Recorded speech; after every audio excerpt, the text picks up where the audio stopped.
Why, hello there, friends. It's Dylan from Alternate Universes bringing you another round of Modern. This time we have Chris Cherubini on Temur Living End, though I guess it's not like 4-color Living End, versus Mike Appler on Blue-White Artifacts, aka Blue-White Affinity, aka the Urza deck without Urza.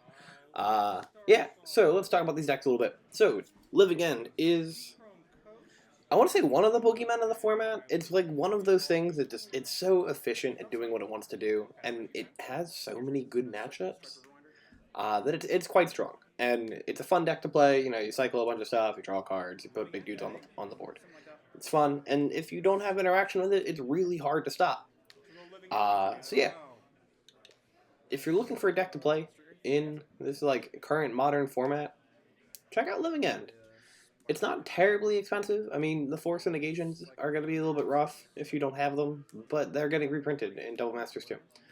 So, hopefully, it gets a little bit easier. Now, on the other side of the table, we have Blue-White Artifacts, which is looking a lot like 8-cast. If you play Legacy, you got Thoughtcast, you got Thought Monitor, 0-mana artifact creatures, Springleaf Drum, which is really trying its best to be Mox Opal. It's a cool deck. Mike has been toying around with the idea of it for a little while now, and if you know Mike, he likes to play I want to say weirder strategies. To quote Mike himself, he lets the jank flow through his heart. Now, I won't say this is like a jank deck. It's pretty strong. I was playing against him yesterday at work with 4-color, and we were having some good back and forth games. So what he's doing with this version of the deck, so you see that Kite Sail from Zendikar Rising. That's one of his cute little tech cards he's got going on. When it enters the battlefield, it auto-equips itself to a creature. And yeah, it gives that creature flying, and I think +1/+0. So, flying constructs, kind of terrifying. But he's also playing 3 copies, I think, on Monday of Binchiku's Reign of Truth, where is a saga from Kamigawa Neon Dynasty. The first 2 chapter abilities are the same thing. Target creature gets +1/+1, equal to the number of artifacts and enchantments that you have. So, you can make your construct massive, you can make an Ornithopter really big, and just attack your opponent with it. You get to do a lot of cool stuff. And he's also playing 4 copies of Containment Construct, also from Kamigawa Neon Dynasty. A 2-drop artifact creature, I believe it's a 1/1. It has Ward 2 on it, and then whenever you cast an artifact spell, you put a 1/1 counter on the Containment Construct. It's a good card. Ward 2, very real. Making your Lightning Bolts cost 3 mana, or your Path of Exiles cost 3 mana. I don't know why I said Path, as if people realistically play Path anymore. I meant to say Prismatic Ending. But, making Prismatic cost 5 mana? Yeah, because you'd have to, or 4 mana. You'd have to pay 2 into it, right? And pay 2 more for the Converge to even target it. Is that right? No, you would be able to, it'd be 3 mana you'd pay into it. Because I think it's the same as Dahlia's tax, but I could be wrong. It's interesting. I have to ask a judge about that one. So that's like the new stuff. Otherwise, it's pretty much like general 8-cast shenanigans. There's constructs, Urza Saga, the Shadow Spear in the deck for forcing damage through, Nettle Cyst, all the good stuff. Using those really cool Darksteel Citadels from the Secret Lair right there. You can see them. Gorgeous looking cards. It was funny. I'm familiar with the Legacy version of 8-cast so much that when I was looking through his deck before the tournament, I was like, where are your Seeds of the Synods? He was like, that card's banned. I was like, oh, you're right. Duh. Now, on Chris's side of things, we are cycling cards. We have a Grief in the Graveyard of Curator Mysteries, a Street Wraith, a Striped Riverwinder, and a card that I cannot see because of the lamp that we have right there. I imagine it's a creature. We have an Exiled Living End as well. That's how he got the Grief in play. Now, Mike is going to be drawing some cards here off that Thought Monitor. Thought Monitor from Modern Horizons 2, our Lord and Savior of the set. You either love it or you hate it, depending on the people that are based off the people that I asked. Chris is going to Petty Theft the construct that can attack here. That construct is big. It was a 1, 2, 3, 4, 5, 6, 6. Quite strong, quite strong. Now, I expect Chris to have... Oh, he doesn't have green mana. Oh, no, he has a Scalding Tarn. Okay, cool. I was like, oh no, he doesn't have the ability to play Violent Outburst. Like, he might just die. He should be okay. He could Violent Outburst and cascade into Living End here, sack Mike's board after Mike declares attacks. Move to combat? Sure. B4 blockers. Alright, attacking in for a very large number. So, Michiko's flip side, or Michiko, is there an N in the name? Anywho, the flip side of that saga, the creature, is just, it gets +1/+1 for each enchantment and creature you control. Or enchantment and artifact you control. So it also becomes very big. And is a pretty solid turn 4 threat, turn 5 threat, right? It's a 2-mana thing. So turn 2, turn 3, turn 4. Turn 5 threat? I don't know things. I do, but I don't know things. Alright, so here we go. Cascading into Living End. We're going to build a graveyard.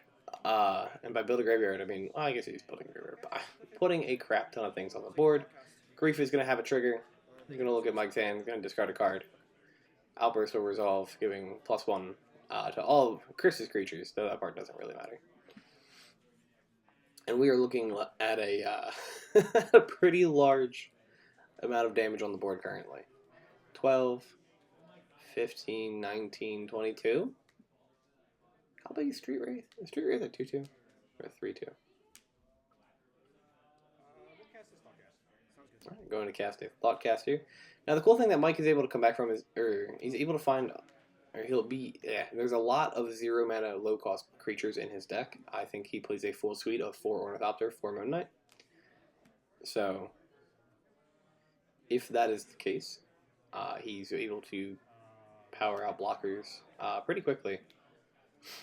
At the very worst right now, he can make a construct, right, and then he has the 2 Thopters to throw in front of the Striped Riverwinders, and then... Actually, is the construct big enough to block the Striped Riverwinder? 1, 2, 3, 4, 5, 6, 7, he'll do 7, 7? Yeah. So he can put the construct in front of the Riverwinder, put the Ornithopters in front of another one, and then in front of something else. Not take a cajillion points of damage, and potentially do some stuff with the Crackback. He's already got a Shadow Spear.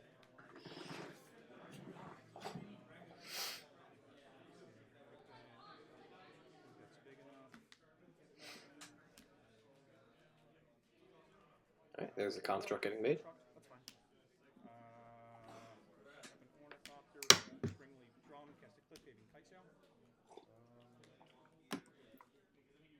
Ooh.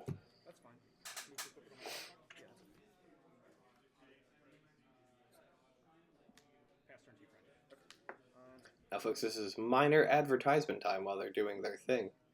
We've got a couple things to advertise to you, event-wise, that we're doing at the shop that are pretty cool.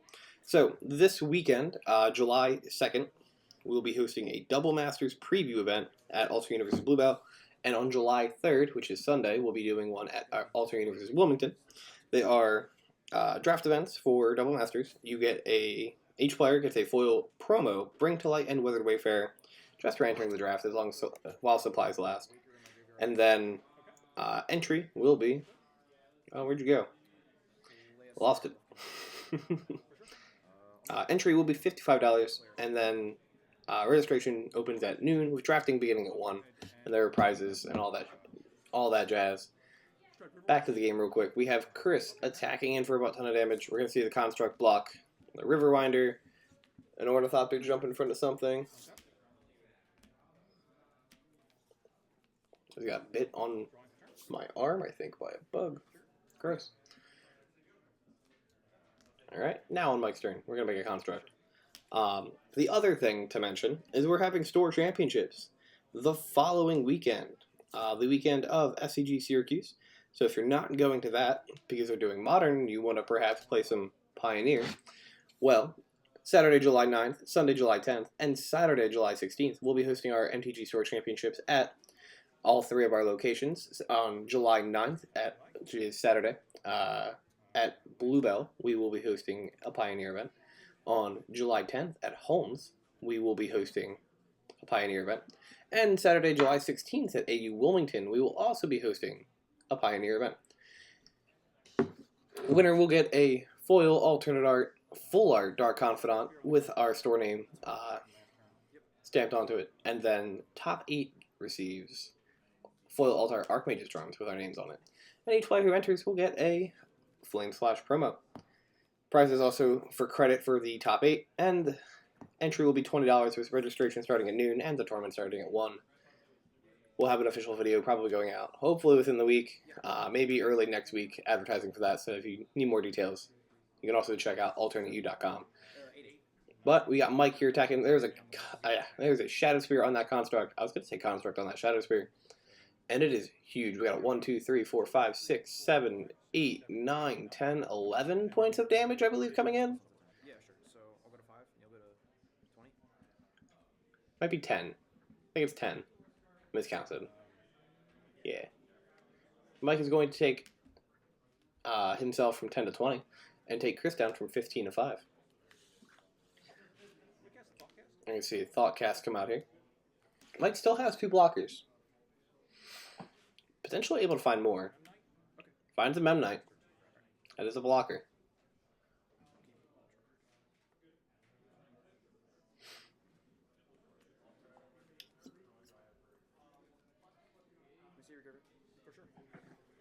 Chris is going to ask to check Mike's graveyard real quick. And we're going to see some creatures are in there. There is a Thought Monitor, a Mem Knight, and some things. The cool thing is that Chris can attack here with his creatures, see what damage he gets through, see what creatures he controls die, because the construct is definitely blocking something, right? Like, it'd be weird for it to not. And then he can just cast a Shardless Agent in his hand, go find the other living end in the deck, kill Mike's board, and then hopefully not die to constructs.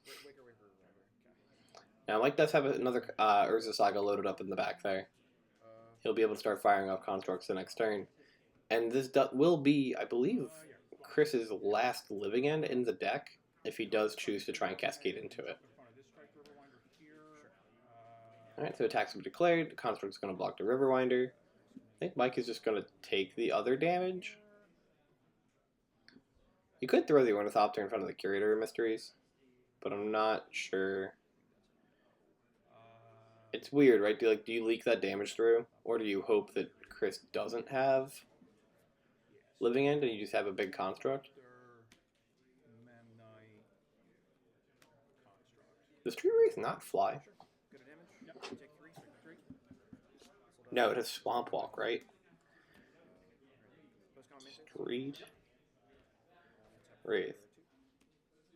Yeah, it has Swamp Walk. I'll be honest with you. I don't think I've ever actually attacked with a Street Wraith before. I've played Living End, so I probably have, and I'm just not remembering. But, like, the decks that I play Street Wraith in, I play it to cycle it. Alright, Chris is going to play an Otawara's Land of Return, sack the other one to the Legend Rule, and we're going to see 3 mana, Shardless Agent, Cascade Trigger. Finds a Living End in the top 3 cards of the deck. My Living End is going to resolve. We're going to see Mike switch his board out for some creatures. See Chris switch his board out for some creatures.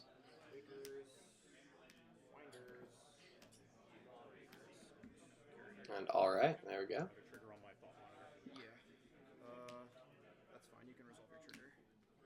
Mike is going to get 4 0-mana creatures and a Thought Monitor, which will draw him 2 cards on entry.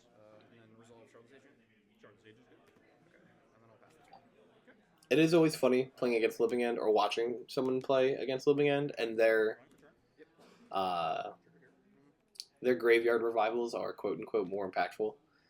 Like, I've had a Cultivator Colossus get revived by Living End before, and I was like, oh, okay, that's nice. I'm about it. Having a Thought Monitor come in and draw 2 cards. There's a couple, like, cool ways that Mike could actually win the game here, depending on what he draws. If he has a, is it Michiko? Is it I have to check it. This is going to bother me. If he has the enchantment,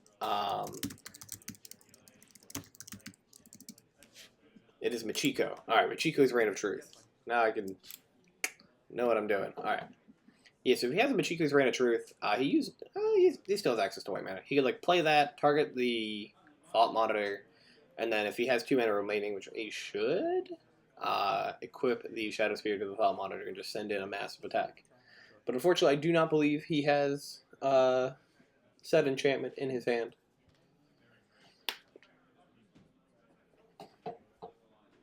Cranial Plating also gets the job done, I'm pretty sure, too, right? But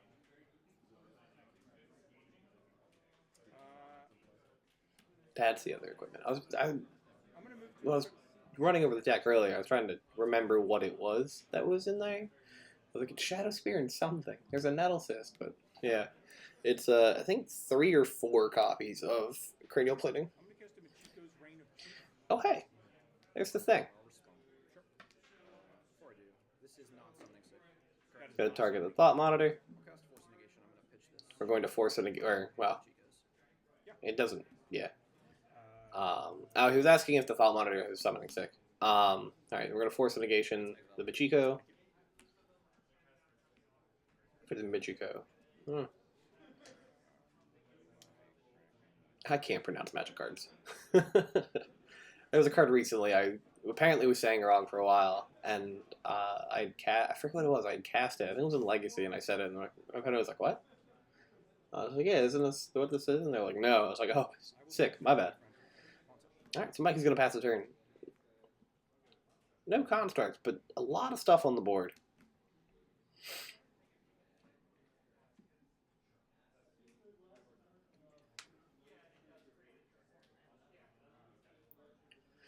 One, two, three, 4, 5, 6 creatures. They both have 6 creatures on the board. Okay. I'll go to combat. Sure. I'm gonna attack with all 3 of my Waker waves. Very good. Alright, going to attack in with the 3 copies of Waker of Waves, the 3 whales. I like how Mike raises the creature to go to block with it. It's like it's 3D, man. You adding some depth to it, going into the camera. So I'll block 2. I'll take 7. Sure. You get a 10. Oh, 10. You're good.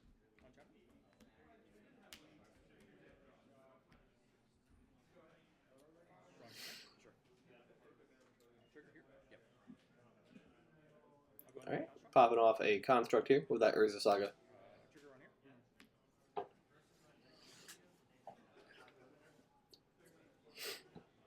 It's very rare that Living End resolves once you put that much damage on the board and your opponent is able to come back.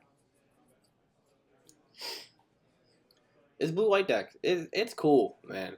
I'm about it. I usually tease Mike a lot for his like brews and stuff that he like will play. This one's cool. I'm about it. It's a cool deck. It is not the Gideon tribal deck that he keeps talking to me about at work.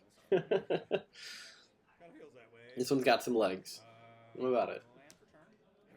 There's another Urza. Also, like any any deck's broken if you just like play multiple Urza Sagas in a row. So there's that one. I mean,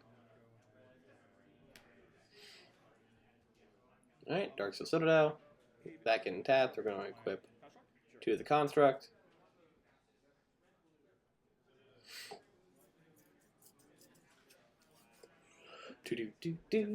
Passing the turn.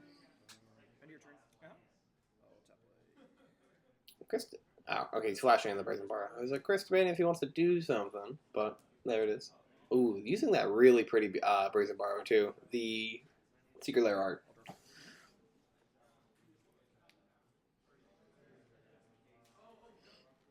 As much as I disagree with like Secret Lairs as a product, let me tell you, the alt arts that have been coming out of the Secret Lairs, they are gorgeous.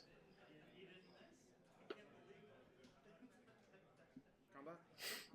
Attack for 10, 14, 21, 28, 35. Alright, Chris is full sending the squad.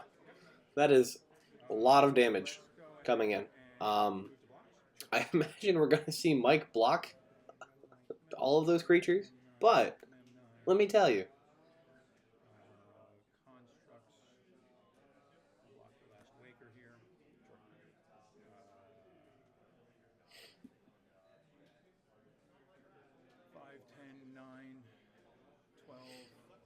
1, 2, 3 things getting blocked currently.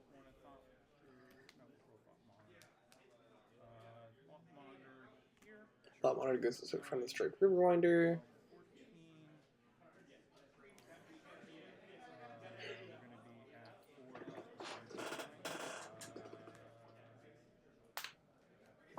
Oh. That'll be blocked. Now I have to do some math. Yeah. So you would take 9. You go to 1. So going to lit. Is it 7 points of damage? That's big enough. There's a Shardless Agent too, so this is 9 points of damage. Get through.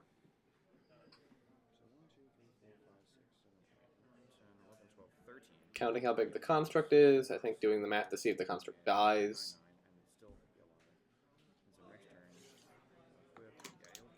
Okay, sure. Before damage, I'm going to cycle a Street Wraith and go to 3.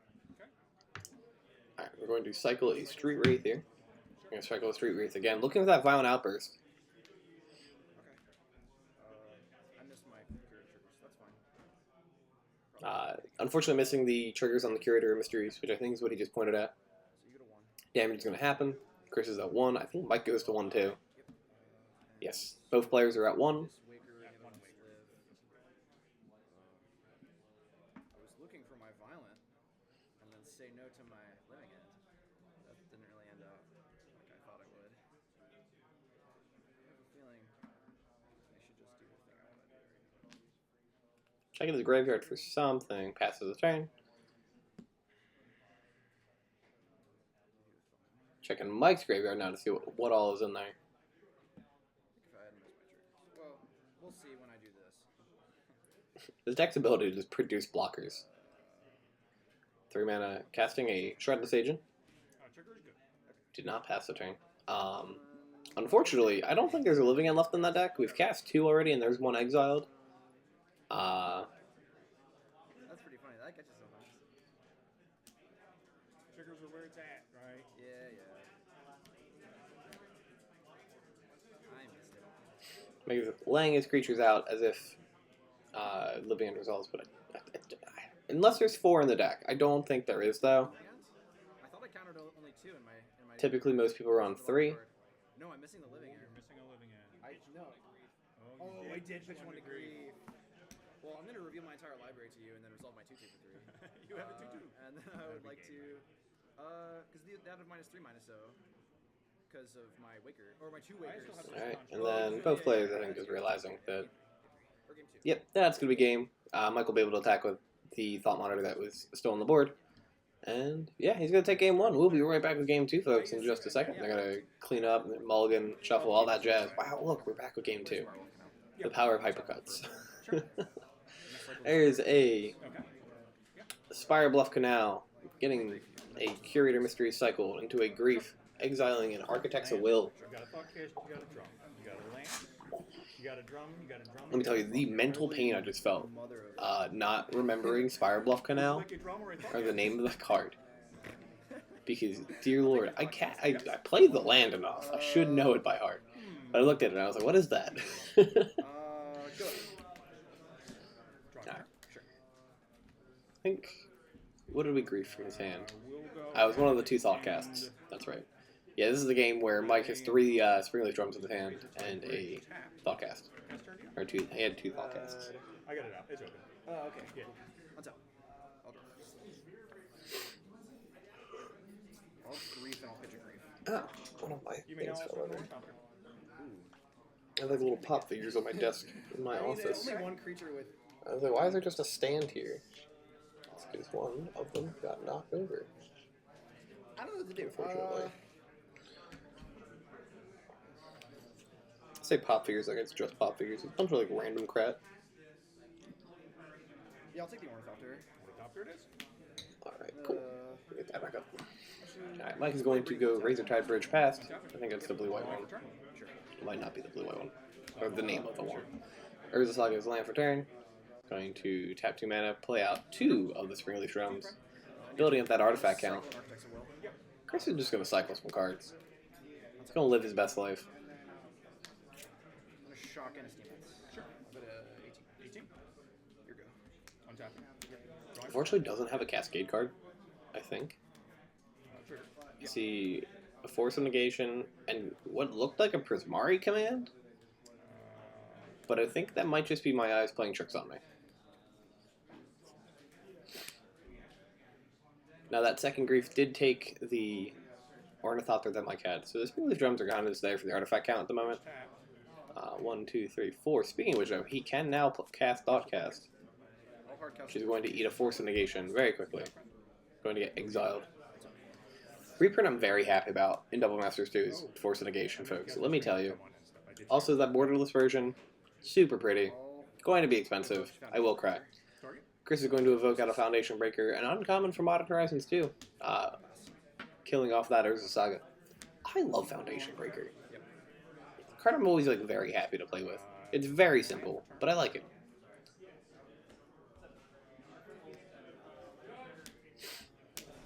Right. Tapping 3 mana. That's fine. 1, 2, 3, 4, 5. Yep, gets reduced. Or 4 artifacts, paying 3 for it. As Thought Monitor, going to draw 2. Makes sense, makes sense. Has a white card in his hand. I wonder if it's Dispatch. I don't know what other mono white cards. There's a Springleaf Drum coming down. Mike is in fact winning the race for who casts more Springleaf Drums in this match. Chris is going to cycle a Strike Rewinder, draw a card. Go ahead. In fact, that card is a 6/6 with Hexproof. Yep. It's, I mean, 7 mana, but, like, still. It's a big card. It's got Hexproof on it. Very hard to kill. Unless you have a construct that's a cajillion power and toughness. Oh, could be Esper Sentinel? No. I'm trying to think. There's a Thought Monitor drawn too. These are those really nice sketch Thought Monitors. I'll tell you, as much as I love the retro frame, I really do like the sketch concept. I'm about it. It rustles my jimmies. Or something. I don't know. 2 mana. There's a Containment Construct. There is the card we were talking about. However, no artifact to follow up with it. Or followed up with.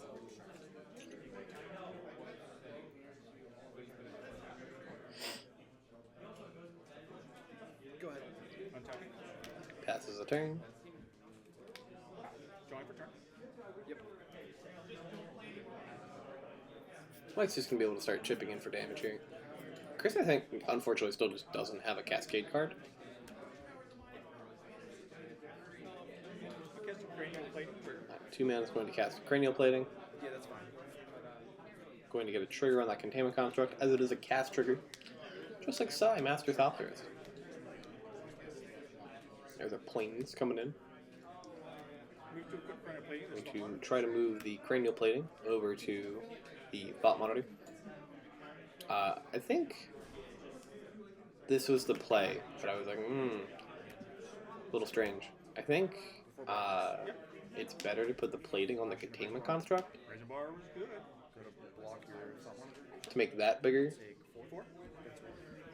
He'll trade. Otherwise, yeah, something like that happens where Brazen Bar gets flashed in, the Thought Monitor dies, and you only get 3 damage through instead of potentially getting a lot in, because Brazen Bar can't block non-flying creatures. That's okay. Also, the fact that Living End doesn't really have another flash creature. Sometimes they play Endurance, but Chris only has 1 green. So, there are 4 Springleaf Drums on the board. Jesus Christ. How big would that Cranial Plating have made that Containment Construct? Also, I think he missed a trigger on the Containment Construct for casting the drum. 1, 2, 3, 4, 5, 6, 7, 8, 9. Yeah, it would have made a big thing. Move to combat? Yeah. Alright, putting it back on the Thought Monitor, attacking in, and that is going to be game. As he gets, oh god, Chris only has 2 living ends at the end. That is unfortunate. Alright, folks, Blue White Artifacts is going to take it 2-0 against Temur Living End. Thank you for watching, and have a great rest of your day.